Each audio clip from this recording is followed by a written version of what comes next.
La visite, moi, qui m'a personnellement la plus marquée, c'est celle qu'on a fait ce matin chez Buurtzorg.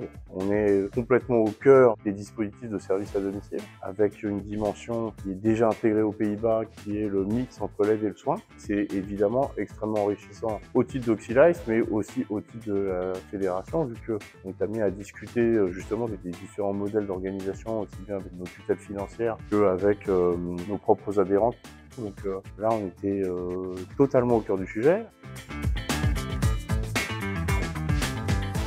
Dans un voyage d'études comme celui-ci, on vient chercher justement un regard un peu nouveau, on vient chercher des idées et surtout on va essayer de voir comment on pourrait les importer. Ici, je pense qu'il y a une culture de l'aide qui est un peu plus développée a priori, un peu plus de culture de la collectivité, de la communauté. Moi, j'ai bien aimé la présentation avec cette résidence où il y a à la fois des plantes, à la fois des animaux, à la fois des activités sur le toit du bâtiment. Donc, en France, déjà, avoir des activités sur un toit, ça va être compliqué. Donc, tout n'est pas importable. Mais par contre, il y a beaucoup d'idées et je pense qu'on peut les accommoder avec notre réglementation et s'en inspirer pour essayer de mettre en place des choses.